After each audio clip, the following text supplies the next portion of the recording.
President Trump takes on the press, the 2020 Democrats compete for attention, and radical leftists decide the problem is guns and white people in New Zealand. I'm Ben Shapiro. This is The Ben Shapiro Show.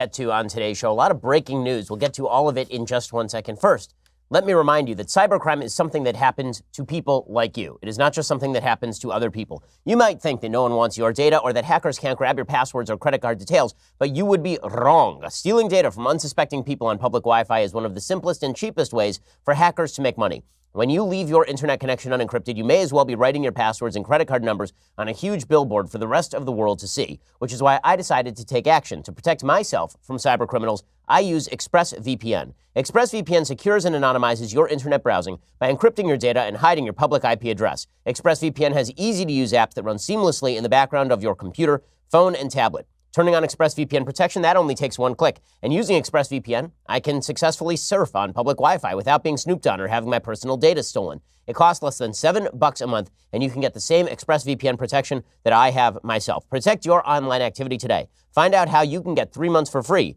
at expressvpn.com/Ben. That's expressvpn.com/Ben for 3 months free with a 1-year package. Visit expressvpn.com/Ben to learn more. Go check it out right now.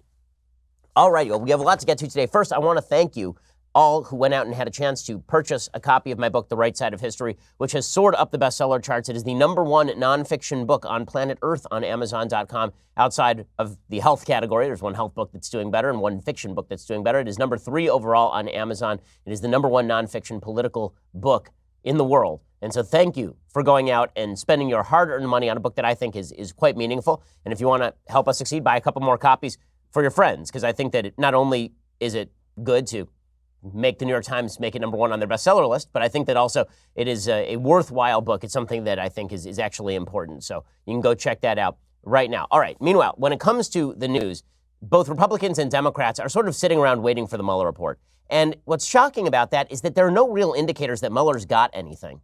And Mueller so far has filed a bunch of cases against people in Trump's orbit for ancillary crimes. There's been no direct implication that President Trump was directly involved in any sort of collusion with Russia, which, as you will recall, was the original purpose of the Mueller hearings in the first place. Well, now everyone is sort of sitting around waiting. Democrats are waiting for the other shoe to drop. Republicans are waiting for this thing to come out so they can move it to the back burner for 2020. And Mueller is just taking his sweet time. We still don't know when this is going to actually be released. Actually, at Amazon, there's a placeholder date for the release of the Mueller report. The Mueller report's already selling hot on Amazon. The release date there lists March 26th, but it says that's a placeholder date. We have no idea when this thing is going to drop. The Associated Press says, with Robert Mueller's findings expected any day, the president has grown increasingly confident the report will produce what he insisted all along: no clear evidence of a conspiracy between Russia and his 2016 campaign. Trump and his advisors are considering how to weaponize those possible findings for the 2020 race, according to current and former White House officials and presidential confidants who spoke on condition of anonymity to discuss private conversations. Well, that's one of the things I love. It's all about how Trump is going to weaponize the report. So he spent 2.5 years investigating what may turn out to be a giant nothing. And the question is, how is Trump going to weaponize it, according to members of the press? How is Trump going to turn this to his advantage? Republicans pounce. Much pouncing. A change is underway as well among congressional Democrats, says the AP, who have long believed the report would offer damning evidence against the president. The Democrats are busy building new avenues for evidence to come out, opening a broad array of investigations of Trump's White House and businesses that go far beyond Mueller's focus on Russian interference to help Trump beat Democrat Hillary Clinton. It is a striking role reversal. No one knows exactly what Mueller will say, but Trump, his allies, and members of Congress are trying to map out post-probe political dynamics. One scenario would have seemed downright implausible until recently, says the Associated Press. The president will take the findings and run on them, rather than against them, by painting the special counsel as an example of failed government overreach and Trump himself as the victim who managed to prove his innocence. Trump has been tweeting all of this stuff out. He's been tweeting out that the Democrats' House investigative committees are, quote, stone cold crazy. You got to love President Trump on Twitter. Meanwhile, Adam Schiff, the chairman of the Intelligence Committee, says there's a lot more to look into. And the American people, I think, have basically made up their mind here, which is that President Trump is President Trump. He's done what he's done, and nobody really cares. I think virtually all of this is baked into the cake. Most of the people who spend their time fulminating over President Trump's supposed crimes are people who really, really dislike President Trump in the first place. Everybody else keeps saying, okay, where's the meat? Where's the beef? Yeah, he was surrounded by unsavory characters. He spent his entire career surrounded by unsavory characters. But unless you can actually show me some crimes he's committed, you're going to have to take a back seat here. Democrats, however, have made promises to their base that will largely go unfulfilled. Now, all of this is good for Trump. Now, you would figure that Trump having the upper hand when it comes to the Mueller report is a big win for him. It takes the issue off the table. If it had gone the other way, then he would have had to run against the implication that he cheated the first time around. But if the report comes out and basically says nothing incredibly damning about him, he's going to be able to say, and rightly so, that the media have spent 2 full years running chyrons about how he was a Russian tool. I mean, that's every chyron over at CNN. Unfortunately, the president has other agenda items that he is worried about, namely John McCain and George Conway. That's fine. I spoke at the Reagan Library last night for the book launch, and it was great. 1,000 people showed up. More than 1,000 people showed up, most of them young people. And people were asking me about President Trump's reelection prospects. And I said, well, the first thing he has to do is stop saying things. Like, just stop your face from opening and sounds from coming out, dude, because none of this is helpful. The truth is, when people think about Democrats, they don't want them in the White House. And then when people think about Trump, they generally don't want him in the White House. So if you're Trump, you would rather people think about Democrats. Well, the only way they're going to do that is if you just suck the oxygen out of the room for the press. Just don't give them any fodder. But that's not what President Trump does. So here's President Trump yesterday slamming John McCain. Why? I mean, John McCain has been dead for 6 months and somehow is still occupying President Trump's headspace for free. It's pretty astonishing. Here's President Trump going after John McCain. I'm very unhappy that he didn't repeal and replace Obamacare. As you know, he campaigned on repealing and replacing Obamacare for years. And then he got to a vote and he said thumbs down. And our country would have saved $1 trillion and we would have had great health care. So he campaigned. He told us hours before that he was going to repeal and replace. And then for some reason, I think I understand the reason, he ended up going thumbs up. And frankly, had we even known that, I think we would have gotten a vote because we could have gotten somebody else. So I think that's disgraceful. Plus, there are other things. I was never a fan of John McCain, and I never will be. Okay, so him going after John McCain, again, this is just providing a headline. Now, is his assessment of John McCain's behavior on Obamacare correct? Yeah, it actually is. John McCain's behavior on Obamacare was egregious. He basically killed the Republican attempt to repeal the individual mandate, and he did so at least partially out of personal pique with President Trump, which is bad behavior. But President Trump doesn't need to feed into this. Unfortunately, he's feeding into a number of storylines that are not helpful to him. He has decided to punch back, for example, at Kellyanne Conway's husband, because this is the Real Housewives over here. I mean, this is a reality TV show. And listen, President Trump knows reality TV, so he should know that reality TV is not necessarily a way to gain popularity unless you are the host and you can preside over the chaos. President Trump raised the temperature on Wednesday on his feud with lawyer George Conway, according to the Daily Mail, calling him a, quote, husband from hell for crossing swords with him while his wife Kellyanne serves as one of the president's most trusted advisors. Jerry. George Conway, often referred to as Mr. Kellyanne Conway by those who know him, is very jealous of his wife's success and angry that I, with her help, didn't give him the job he so desperately wanted. I barely know him, but just take a look. A stone-cold loser and husband from hell. Okay, so that is a thing. So the president going after George Conway. Now, who is George Conway? He's just Kellyanne's loudmouth husband who feels the necessity to go on Twitter and sound off a lot. So what? Why is Trump punching down? Because George Conway called him a crazy person. Because George Conway has suggested that the president suffers from narcissistic personality disorder. Now, here is the thing about narcissistic personality disorder. There are very few politicians who run for high office who do not suffer from a mild form of this condition. Narcissistic personality disorder is basically you are just obsessed with yourself and think you're very important. I thought that it was true of Barack Obama. People think that it's true of President Trump. Who cares? And mostly, why should Trump be punching down at Kellyanne's husband? And if you're Kellyanne Conway, I mean, I don't even know how you make that marriage work when you've got your boss calling your husband a husband from hell. And that I can tell you that we have female employees here. I have not insulted their husbands this way. This is not the way to run an administration, no matter what their husbands do. The Washington Post apparently has released a May 31st, 2017 letter from Kellyanne Conway's husband to the president in which he turned down the position of Assistant Attorney General for the Civil Division of the DOJ. So Trump was claiming that Conway was trying to get a job with him, and that turned out not to be true. It turns out that Conway actually turned down a job from the Trump administration. he wrote at the time, Kellyanne and I continue to support you and your administration. I look forward to doing so in whatever way I can from outside the government. That did not obviously end up happening. So this sort of drama continues to play out. Is any of this stuff useful? Is any of this stuff good for President Trump? Of course not. Of course not. And now Kellyanne Conway's husband, George Conway, is much more famous than he was even a week ago.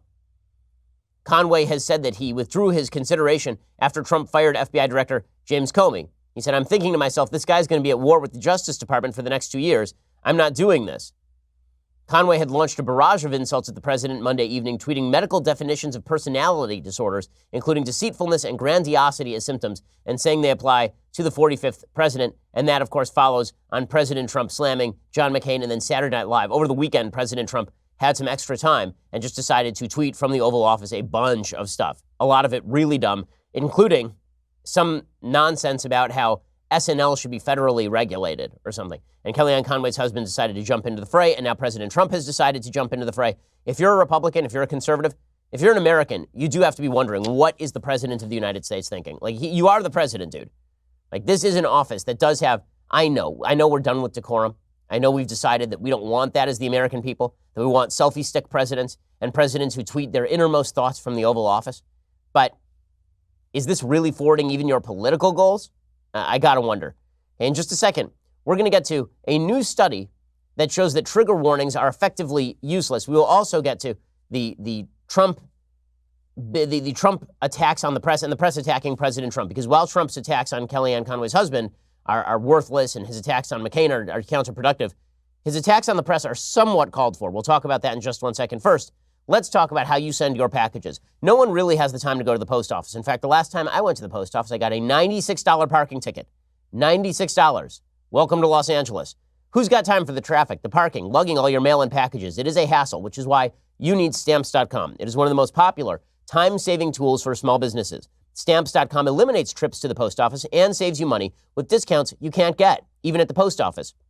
Stamps.com brings all the amazing services of the Postal Service direct to your computer, whether you're a small office sending invoices or an online seller shipping out products or even a warehouse sending thousands of packages a day. Stamps.com can handle it all with ease. Simply use your computer to print official U.S. postage 24/7 for any letter, any package, any class of mail, anywhere you want to send it. Once your mail is ready, just hand it to your mail carrier or drop it in a mailbox. It is indeed that simple. With Stamps.com, you get 5 cents off every first-class stamp and up to 40% off priority mail. Not to mention, it's a fraction of the cost of those expensive postage meters. Stamps.com is a no-brainer. They save you time and they save you money. It is no wonder over 700,000 small businesses already use Stamps.com. My listeners get a special offer right now. It includes a 4-week trial plus free postage and a digital scale. No long-term commitment. Just go to Stamps.com, click on the microphone at the top of the homepage, type in Shapiro. That is Stamps.com. Enter Shapiro at the top of the homepage for that fantastic deal. Stamps.com, code Shapiro. Alrighty, so President Trump has been expending energy on George Conway. He's been expending energy on John McCain. He's also been expending energy on the press. And here's where the president is correct. There is no question that the press are stacked against the president. The best case in point that I can name is this insane story, this wild story in which CNN just won an award, the Walter Cronkite Award, from USC's Norman Lear Center, announced by the USC Annenberg School for Communication and Journalism. They gave an award to CNN for what? For that awful, terrible 15 minutes hate Parkland Town Hall shooting in which Dana Lash was booed and called a murderer, in which Marco Rubio was compared to a school shooter. CNN just won an award from USC for journalism for that. Unbelievably, the Norman Lear Center titled its press release announcing the award, Cronkite Award proves that facts matter. It stated CNN Parkland Town Hall, a 2-hour special aired for only 7 days after 17 students and teachers were murdered by a gunman at Marjorie Stoneman Douglas High School. In this compelling and powerful forum, moderator Jake Tapper deftly gave generous space to speak to gun control advocates, politicians, Parkland students, parents, and a representative from the NRA. The program helped, quote, advance the national conversation on gun control and violence, the jury said. I watched that thing. It was a monstrosity. Everybody who watched it was made dumber for having watched it. It was a terrible media event. That media event was specifically designed to allow the targeting of pro-gun people and allow really deplorable human beings like Sheriff Scott Israel of the Broward County Police Department, Sheriff's Department, to allow him to shirk his responsibility and blame others for his own failures. It was an egregious, egregious event. And yet CNN was championing itself, winning an award for that sort of thing, because the press are indeed incredibly biased. When President Trump smacks the press around, sometimes it is justified. Now, does that mean President Trump should call the press enemies of the people? No, that is Stalinist language. You should never call people enemies of the people unless they are actively engaged in terrorism, for example. But is President Trump right to hit the press? Absolutely. So here's the example. President Trump, yesterday at the White House, he was railing against the discrimination against conservatives between social media censorship and fake news. He is not wrong about any of this stuff. When you get the back office statements made by executives of the various companies, and you see the level of, in many cases, hatred they have for a certain group of people that happen to be in power, that happen to have won the election, you say that's really unfair. So something's happening with those groups of folks that are running Facebook and Google and Twitter. And I do think we have to get to the bottom of it. It's very fair. You know, the incredible thing is that we can win an election and we have such a stacked deck. Okay, well, there is truth to this. He is correct that the media have been attacking him, that the media are in fact stacked to the left. There is no question that the heads of the social media companies are to the left. Now, their algorithms may not always spit out results that are to the left, because maybe it turns out that conservatives are kind of good at business and that we spend a lot of time and effort trying to figure out how we can best reach audiences on these platforms. Maybe it turns out that our content is good and people want to engage with it. But it is true that the social media companies have never had a discussion about how to downplay the traffic to Huffington Post. They certainly have had discussions about how to do so to Fox News or to Daily Wire. There's no, when was somebody last asked, when did someone last ask the head of YouTube whether they ought to be censoring material from the Young Turks? The answer is never. When did somebody who is in a prominent position last ask whether YouTube might think about how to change the algorithms to censor me? Last week, Kara Swisher did it to the head of YouTube. So President Trump is not wrong about the bias in the media. And it's always astonishing to me that people on the left find this controversial.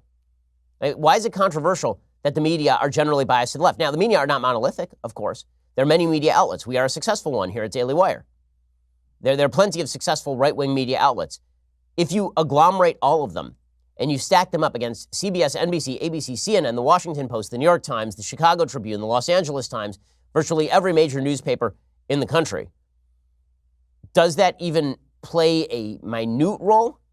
I mean, it's hard to suggest that right-wing media are on an even par with everybody else in the left-wing media. It simply is not true. Even Ted Koppel acknowledges as much. Ted Koppel is no raving right-winger. He was speaking at the Carnegie Endowment, and he said, listen, when President Trump says the press are out to get him, they kind of are. His perception that the establishment press is out to get him doesn't mean that great journalism is not being done. It is. But the notion that most of us look upon Donald Trump as being an absolute fiasco, he's not mistaken in that perception, and he's not mistaken when so many of the liberal media, for example, describe themselves as belonging to the resistance. Okay, so Koppel is acknowledging a basic truth. Good for him for at least being honest enough to acknowledge it. This is one of the reasons people don't trust CNN. They trust MSNBC more than they trust CNN. They are not the most trusted name in news, and that is because CNN has always hidden its opinions behind the facade of objective journalism. They are not objective journalists over there. And by the way, neither are the members of the Washington Post editorial board. Now, the folks over at the Washington Post, these are not objective journalists either. The same people at the Washington Post who changed the slogan of their paper to "Democracy Dies in Darkness" and slapped it on their masthead as soon as President Trump became president because the press was so much under attack. Yesterday, they ran an op-ed from the dictator of Turkey, Recep Tayyip Erdogan, who is an Islamist who has jailed legitimately tens of thousands of dissenters, including vast numbers of members of the press. These are the same members of the press who will claim that President Trump is participating in a grave crackdown on freedom. That doesn't mean that President Trump's language with regard to the press is good. It isn't. It's not tempered. It's not accurate. When the President Trump says fake news is the enemy of the people, that would make a little more sense if, number one, he didn't use the phrase enemy of the people, and number two, if he defined fake news as made-up stories or faux objectivity. But very often, fake news to President Trump just means something that he doesn't like. That is an overreach. With that said, does President Trump have a right to complain about media bias in this environment? He absolutely does, because the media bias is absolutely 100% obvious. It is absolutely obvious.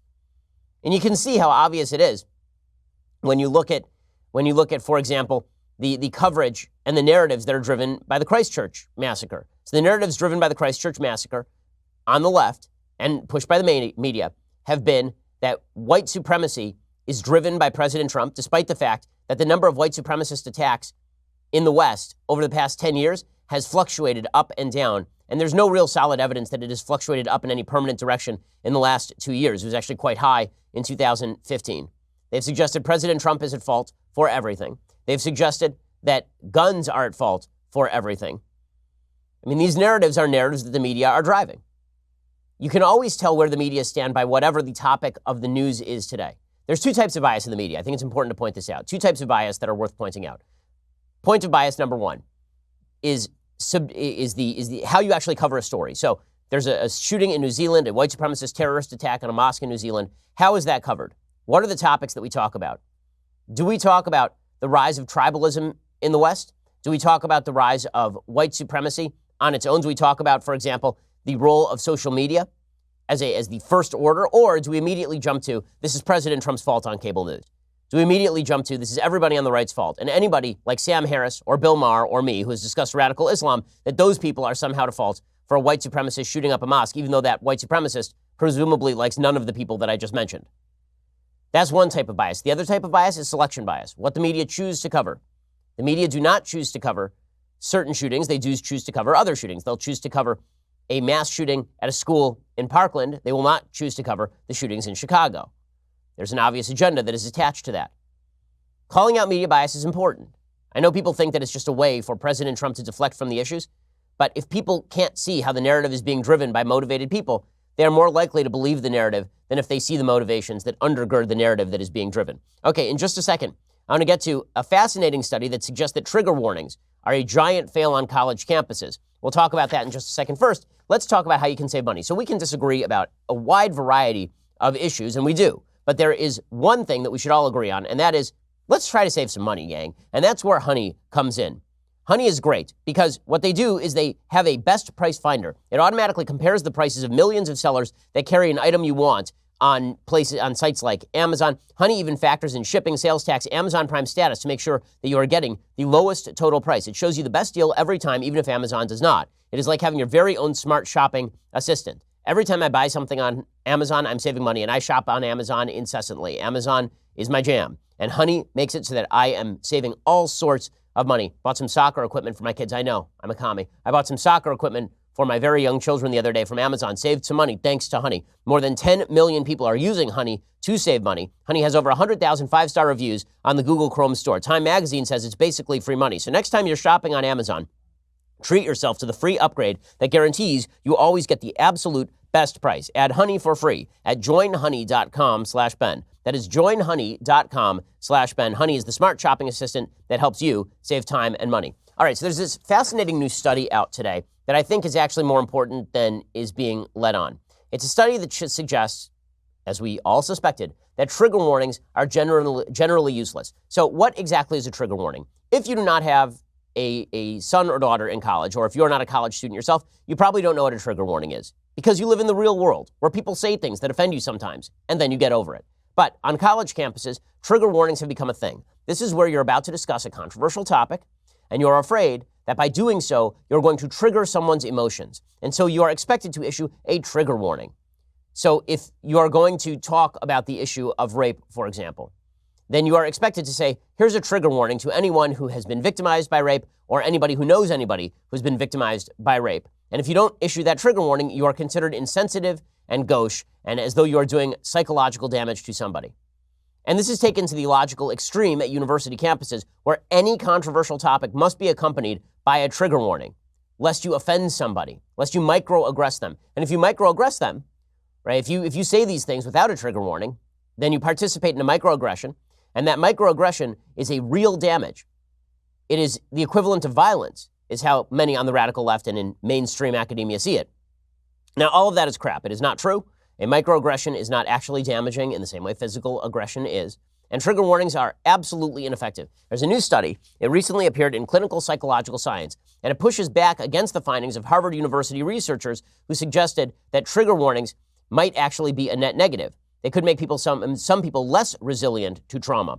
Trigger warnings don't really leave anyone worse off, according to a newer research conducted by a team of researchers from the University of Waikato and the City University of New York, but they don't help matters either. Study participants who received a trigger warning were just as bothered by traumatic words and images as participants who saw words and images without any forewarning.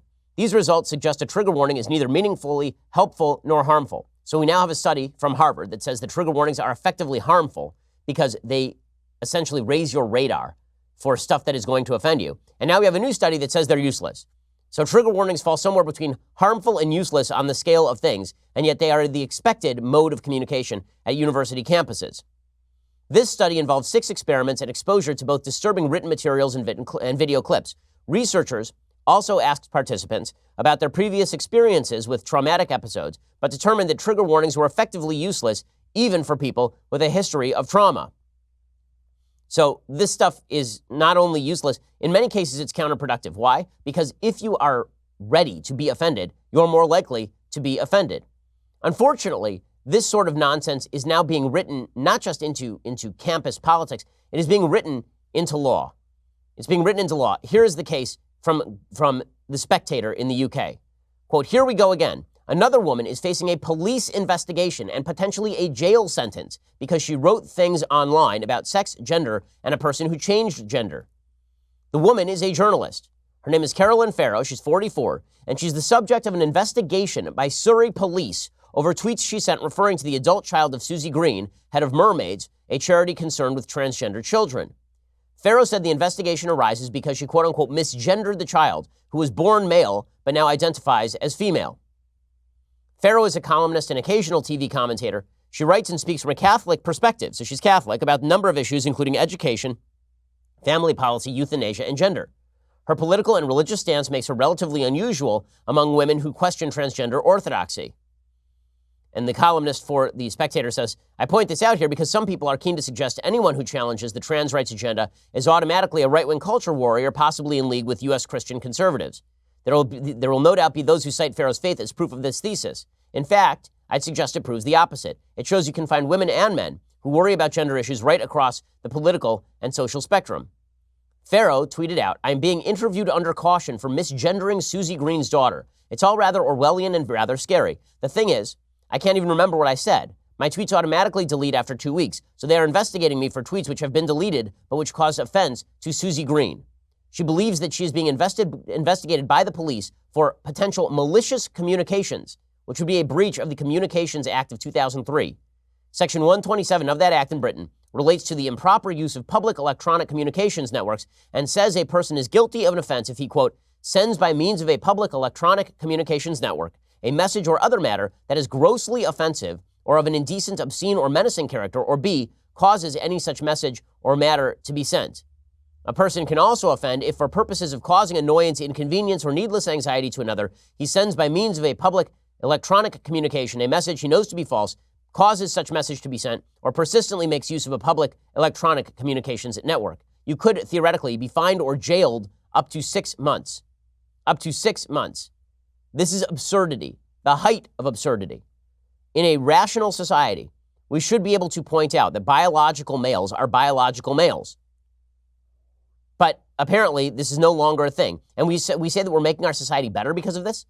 That taking offense at basic biological truths is making our society more tolerant and more wonderful and more accepting? You're talking about jailing your political opponents, folks. And this is really, really dangerous stuff. And yet, the left continues to push it and claim that they're making society better. Nothing could be further from the truth. Okay, now, let's check out what's going on the Democratic side of the aisle. So there's a brand new CNN poll out, and it shows that there is serious movement in the poll for really one candidate and one candidate only. That candidate would be Kamala Harris, Senator Kamala Harris. She has picked up an enormous amount of support. She is now at 12% support among Democrats and Democratic leading independents. Beto O'Rourke is at 11%.